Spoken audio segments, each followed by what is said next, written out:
Halo, jumpa kembali di tutorial SIPDA, Sistem Pembelajaran Daring Universitas Negeri Medan. Pada tutorial kali ini, kita akan belajar bagaimana caranya membuat soal kuis dengan tipe soal esai. Tipe kuis berupa esai memberikan pilihan bagi mahasiswa untuk menjawab dengan mengunggah file atau memasukkan teks secara online.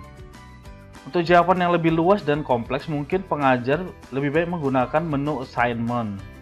Pertanyaan esai dibuat dengan cara yang sama dengan pertanyaan kuis lainnya. Perbedaannya hanya pada pemeriksaan jawaban yang harus diperiksa secara manual oleh pengajar, dan mahasiswa tidak dapat langsung mengetahui nilai setelah selesai mengerjakannya. Untuk membuat kuis dengan tipe soal esai, pertama-tama tentukan kuis mana yang ingin ditambahkan soal esai. Contohnya ini di kuis 6.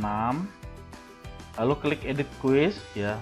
Kita bisa pilih tindakan kanan atas, lalu klik edit quiz.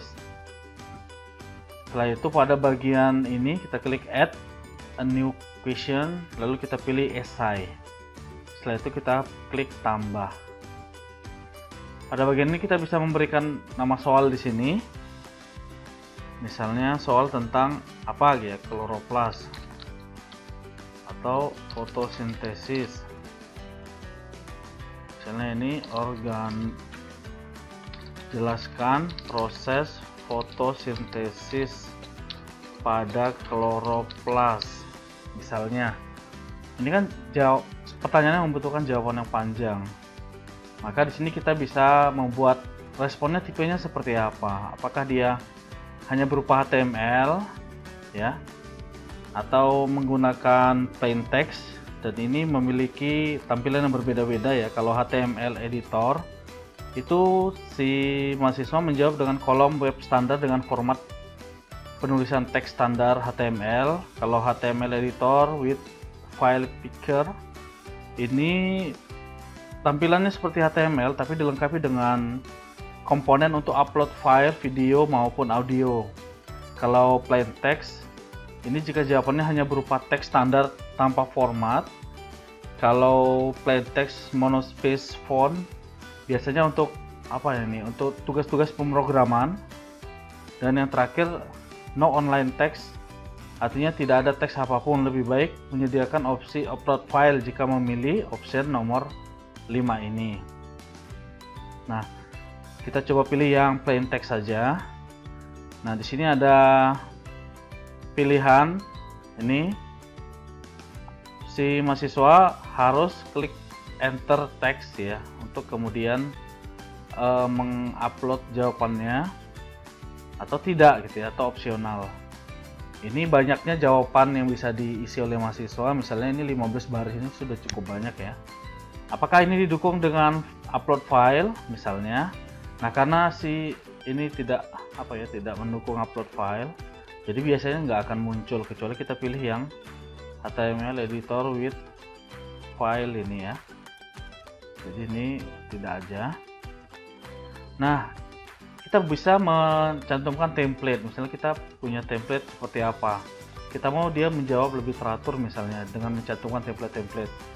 Ini bisa opsional, tidak wajib tapi opsional. Misalnya kita ingin jawaban si mahasiswa lebih rapi. Kemudian informasi penilaiannya bisa ditaruh juga. Misalnya dia harus menjelaskan ini agar nilainya bagus misalnya. Setelah itu semua selesai, diklik simpan perubahan. Nah, saya langsung ke contoh kelas yang sudah ada tipe soal ini ya, tipe soal esai, agar langsung melihat contohnya. Misalnya ini biologi molekuler ya. Pada waktu UTS waktu itu ada soal uraian ini berjumlah 5. Ini saya langsung ke soalnya aja. Nah, dalam satu kuis yang diaktifkan itu kita bisa beberapa tipe jawaban di dalamnya.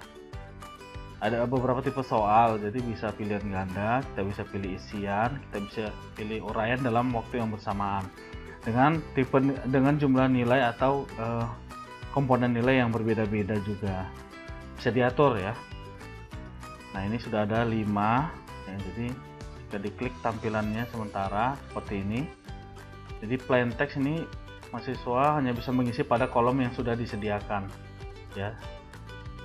Lalu bagaimana melihat jawabannya, karena tadi di awal kan disampaikan bahwa ini jawabannya tidak langsung muncul nilainya ya, karena tidak ada opsi untuk memeriksa secara otomatis.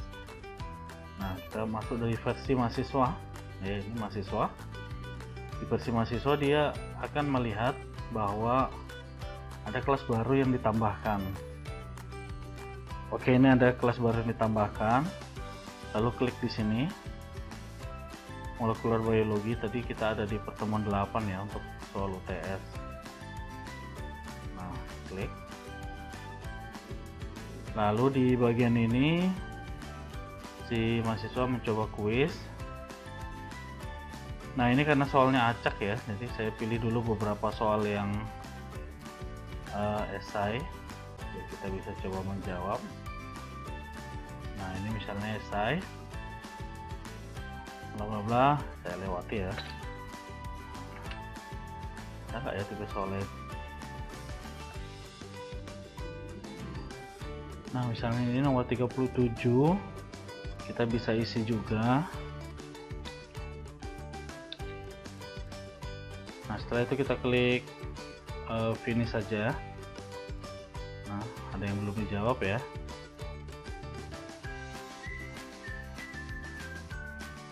Nah, bagian ini kan belum muncul ya nilainya, karena untuk tipe soal esai harus diperiksa secara manual oleh pengajar. Maka kita masuk ke akun pengajar. Nah, saya refresh dulu. Saya masuk ke pertemuan 8. Nah, kita bisa masuk melalui sini ya, kita akan lalu klik manual grounding. Nah, ini sudah ada 2 soal esai yang membutuhkan penilaian. Jadi kalau tidak membutuhkan penilaian tidak akan muncul di sini ya, dia akan langsung otomatis nilainya masuk. Biasanya soal esai ataupun soal jawaban pendek bisa masuk ke sini kalau nilainya tidak otomatis masuk ya. Kita bisa klik